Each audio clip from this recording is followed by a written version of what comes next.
जी, सबसे पहले आप अपना परिचय दे करके उसके बाद पूछेंगे। मेरा परिचय। मैं भारत बचाओ संविधान बचाओ आंदोलन का राष्ट्रीय अध्यक्ष हूँ। संजय गुजर नाम है, नोएडा से आता हूँ। जी। और हम लोग आज यहाँ अनूप शहर में हैं। आदरणीय श्रीवास्तव जी मेरे साथ हैं। नईम मंसूरी जी हमारे साथी हैं, संगठन के महासचिव वो भी साथ हैं। यूसुफ अलवी जी जो हमारे ज़िले के महासचिव वो भी साथ हैं। भारतीय किसान यूनियन एस के राष्ट्रीय अध्यक्ष खुर्शीद आलम आरवी जी हमारे साथ हैं। गजेंद्र सिंह पाल जी, गौतम जी और ये त्यागी जी, तो सभी लोग, बहुत सारे लोगों का मैं अपने संबोधन में कहीं नाम नहीं ले पा रहा हूं, तो क्योंकि कहीं ना कहीं हो जाता है अक्सर। तो हम लोगों का जो मुख्य उद्देश्य है वो ये है कि देश की जनता के संवैधानिक मुद्दों के लिए और जनता के अधिकारों के लिए हम लोग संघर्ष कर रहे हैं। राहुल गांधी जी की यात्रा वोट की यात्रा थी।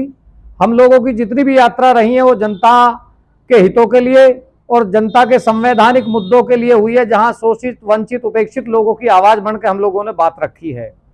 आज राजनीति में एक निजी व्यवस्था हो गई है और संगठन और पार्टियों को एक कंपनी की तरह लोग चला रहे हैं। परिवारवाद हावी है, इसलिए हम लोग किसी भी मुकाम पे, किसी भी कंडीशन पे, किसी भी पटल पे इकट्ठे नहीं हो पा रहे हैं।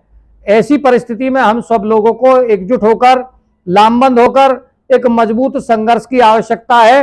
ये मजेदार खेल चल रहा है। भारतीय जनता पार्टी की जो पिच पे पूरा देश बैटिंग कर रहा है, ये सबसे ज्यादा खराब मानसिकता है और देश को बर्बादी के कागार पर ले जा रहा है। इसी के तहत हम लोगों ने लोकतंत्र बचाओ संविधान बचाओ यात्रा, खुर्शीद आलम आरवी साहब यहाँ के संयोजक हैं इस यात्रा के, तो ये हम शुरू कर रहे हैं 15 अक्टूबर से, जिसका समापन हम लोग करेंगे शहीद स्मारक गाजियाबाद हिंडन नदी पर। अभी भाई साहब ने पूर्वांचल का जिक्र किया, इसके अलावा और भी कई यात्रा हम लोग कर चुके हैं, तो इस उद्देश्य से हम लोग आपके बीच में आए हैं। रहा सवाल अनूप शहर का, तो अनूप शहर एक ऐसा स्थान है, वास्तव में ही ऐसा नहीं है कि मैं यहाँ आपके बीच में खड़ा हूं तो इसलिए तारीफ कर रहा हूं। यहाँ का अगर यहाँ प्रयास किया जाता तो निश्चित तौर से, भाई आज हरिद्वार दूसरी जगह चला गया, खुर्शीद साहब दूसरे प्रदेश में चला गया, और यहाँ ये इतना अच्छा क्षेत्र है, दोनों तरफ के बीच का क्षेत्र है, और साइड में हमारे और स्टेट लग जाते हैं, उनका क्षेत्र है, ये जैसे मध्य प्रदेश के लोगों के लिए भी बहुत अच्छा सूटेबल है। इसके अलावा राजस्थान के लोगों के लिए जयपुर, ये भरतपुर से मथुरा होते हुए अलीगढ़ आ सकते हैं लोग बाग। तो मैं समझता हूं कि एक मुद्दा आदरणीय श्रीवास्तव जी ये भी जोड़ लिया जाए कि इसको जो है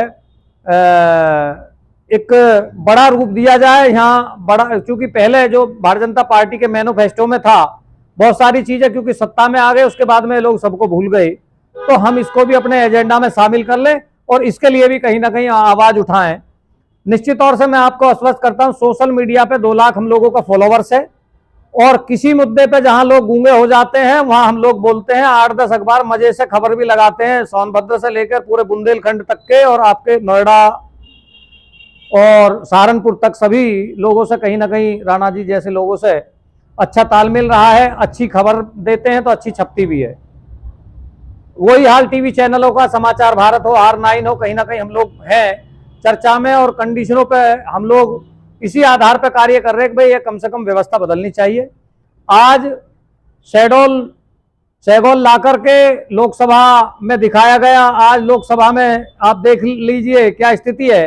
देश की जनता पे कई हजार करोड़ का बोझ डाला गया। ऐसी परिस्थिति में जहां देश को आवश्यकता नहीं थी, देश की स्थिति में कोई ऐसा मामला नहीं था कि नई संसद की आवश्यकता थी, तो नई संसद भवन बनाया गया। देश के प्रधानमंत्री जी 8,000 रुपए का सूट पहनते हैं, 1.5 लाख रुपए का मेकअप कराते हैं। अभी एक घटनाक्रम में राजस्थान का बता रहा हूं, देवनारायण मंदिर का एक कार्यक्रम, गुर्जर समाज के एक इष्ट देव होते हैं देवनारायण, वहां कार्यक्रम था, 30 करोड़ रुपया उन लोगों ने खर्च किया। हमारे भारत के यशस्वी प्रधानमंत्री और अंधभक्तों के भगवान वहां 21 रुपए का लिफाफा उस दान पेटी में डाल के आए थे। कहीं ना कहीं आप देख रहे होंगे, टीवी पे भी चल रहा है, खबर भी आई है। तो इस प्रकार से इस विचारधारा का आप वो कर लीजिए। पूरे देश को 2 गुजराती खरीद रहे हैं और 2 गुजराती बेच रहे हैं। भाई हम लोगों का मामला ज्यादा कोई हम लोगों की राजनीतिक महत्वाकांक्षा नहीं है। कई पार्टियों के राष्ट्रीय महासचिव रहे, एक पार्टी के प्रदेश अध्यक्ष भी रहे, अभी पीछे लगभग 1.5 साल पहले इस्तीफा दिया, खुर्शीद भाई को पता है। तो हम लोगों की मानसिकता यह है कि वैचारिक सोच के जो लोग हैं वो राजनीति में आए संघर्ष में आए। निश्चित तौर से जब लोग संघर्ष में जाते हैं तो सत्ता भी बदलती है और व्यवस्था भी बदलती है। इस सत्ता और व्यवस्था बदलने के लिए हम लोग आए हैं, तो निश्चित तौर से आप लोगों से उम्मीद और अपेक्षा रखते हैं कि यह व्यवस्था बदलनी चाहिए। जन यात्रा या पद यात्राओं के माध्यम से हम जनता के बिल्कुल धरातल पे जाके बात करते हैं। 1 लाख हमने यहाँ से लेके पंपलेट, अपनी जो एजेंडे हैं, मुद्दे हैं, जनता की समस्या है, उनको लेके 1 लाख लोगों तक भी हमने अपना पैगाम किया, तो निश्चित तौर से हमने समाज में कुछ काम किया है। आज राजनीतिक दल क्यों फेल हो रहे हैं, उनका आज भारतीय जनता पार्टी के मुकाबले की बात कर रहे हैं, तो मैं समझता हूं कि उनके सबसे बड़े वर्क में खराबी है। खुर्शी साहब, आदरणीय श्रीवास्तव जी और सभी सम्मानित बुजुर्गों और माताएं बहनों, क्योंकि वो लोग जो है फोन कर रहे हैं, बहन जी आपको सब्सिडी मिली, सब्सिडी छोड़ दीजिए, पुराना मामला हो गया, अब मिल भी नहीं रही। बच्चे का मामला स्कूल संबंधित हो या फिर राशन का संबंधित हो, मोदी जी के यहाँ से बोल रहे हैं बहन जी। अब मोदी जी के यहाँ का फोन आने का मतलब है गदागद हो गया व्यक्ति। मोदी जी के यहाँ से बोल रहे हैं, गदागद हो गया, और उसके बाद में वो भूल ही नहीं सका, अरे साहब मेरे यहाँ तो मोदी जी के कार्यालय से फोन भी आता। अब न्यू पता ना भैया, ऐसे फोन वो 2 लाख करते हैं दिन में कम से कम। तो इस प्रकार से पूरे देश को बहकाया जा रहा है। असंवैधानिक तरीके से सरकारों का गठन करके आप बताइए, उत्तर भारत में कहां भारतीय जनता पार्टी निरपक्ष बहुमत से जीती है? क्योंकि मूर्ख बनने लायक यही 4-5 स्टेट है, इन्हीं में इनका एजेंडा चल रहा है। तो इन्हीं सब विचारधाराओं को लेके, इसी स्थिति को लेके हम लोगों को एक मन है कि यात्रा पश्चिमी उत्तर प्रदेश में पूरे में चले, लेकिन जो द्वितीय चरण का मामला है वो हमारे खुर्शी साहब से बात हुई, नईम भाई से बात हुई, और गजेंद्र पाल जी, त्यागी जी, सभी जो यहाँ के मुख्य निवासी हैं उन सभी लोगों से बात हुई। हमने कहा भाई आप जो है बुलंदशहर, अनूपशहर से लेके और जी के गाजियाबाद तक की यात्रा कर लीजिए। निश्चित तौर से आप लोगों को लगेगा कि हमने कुछ किया है, किसी को लगे नहीं लगे, लेकिन आत्मिक तौर पर आपको यह लगेगा कि हम समाज के लिए संघर्ष कर रहे हैं। इस विचारधारा के साथ में हम लोग आज यहाँ अनूपशहर में आए हैं। निश्चित तौर से आपसे उम्मीद और अपेक्षा रखते हैं कि आप भी इसमें पूर्ण सहयोग और समर्थन करेंगे, और जितने भी लोग ये बैठे हैं ये सभी लोग घरों से निकल के चलेंगे। निश्चित तौर से किसी ने यह कहा कि लोग जुड़ते हैं कारवा बनता चला जाता है, तो हम ये चाहते हैं एक मजबूत कारवे के तहत एक ऐसा पश्चिमी उत्तर प्रदेश के खासकर अनूपशहर से एक मैसेज जाए कि पश्चिमी उत्तर प्रदेश में भी क्रांतिकारी लोग 1857 की क्रांति में सबसे महत्वपूर्ण योगदान बुलंदशहर का रहा है।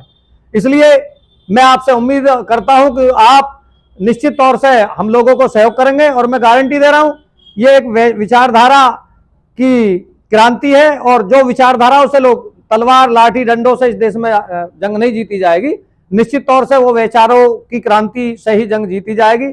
और ये 100 साल में आरएसएस ने किया, हो सकता है भारतीय जनता पार्टी की मानसिकता के लोग यहाँ बैठे हों, लेकिन सबसे बड़ी विचारधारा की बात यह है कि पिछले 2014 से लेकर हम लालमन की लस्सी की तरह ही करते आ रहे हैं। हमारे यहाँ गाजियाबाद में एक लालमन लस्सी वाला है, जब उसने शुरू के दिन किसी एक व्यक्ति को लस्सी पिलाई तो उसने पूछा बाबूजी ऐसी लस्सी गाजियाबाद में नहीं मिल सकती आपको। अब बाबूजी ने जाके यार बहुत अच्छी लस्सी बेचता है। वही लालमन लस्सी वाले के यहाँ 500 कूंडे प्रतिदिन निकलने लगे और जी के 5 काउंटर लग गए, लेन इतनी लंबी जितनी दूर है। तो यह कंडीशन इस भारतीय जनता पार्टी की और इस सरकार की है। इसलिए जितने भी समाज के लोग हैं 1857 की क्रांति से लेकर आज तक अगर कहीं ना कहीं ये संघर्ष और लड़ाई लड़ी है तो ना तो सेठजियों ने लड़ी थी, ना पूंजीपतियों ने लड़ी थी। और मैं माफी चाहता हूं अगर मेरे संबोधन में कहीं खराबी हो, महाराजों ने भी नहीं लड़ी थी, बहुत कम संख्या रही होगी। तो महाराज मतलब मेरा आप समझ गए हैं। तो इसलिए आप सभी लोग निश्चित तौर से हम लोगों से ज्यादा, हमारी टाइमलाइन आप चेक कर लीजिए, अपडेट देख लीजिए, हमसे ज्यादा अच्छा परफॉर्मेंस निश्चित तौर से कोई कर नहीं रहा है। और राजनीतिक पार्टियां अगर यात्रा निकाल रही है तो वो देश की जनता पे कोई एहसानदारी नहीं कर रही है, क्योंकि वो वोट के लिए यात्रा निकाल रही है। हम तो भारत के संविधान को बचाने के लिए, बहन बेटियों की अस्मिता को बचाने के लिए, देश का जो चरित्र और भाषाएं जख्मी हो रही हैं, हिंदू मुस्लिम के नाम पे समाज को दागदार किया जा रहा है, उसको बचाने के लिए यात्राएं निकाल रहे हैं। तो निश्चित तौर से आप सभी लोगों से मैं उम्मीद करता हूं कि आप 15 अक्टूबर को खुर्शी साहब तय कर लीजिए। ये मेवाती साहब बैठे हैं, हमने मेवात के मामले पे जाट समाज के लोगों ने, हम लोगों ने खुला विरोध किया इन लोगों का। तो हम ये उम्मीद आपसे करते हैं कि आप जो है इस यात्रा को पूरी मजबूती के साथ में सहयोग और समर्थन करें। हाँ भैया, हो गया मैं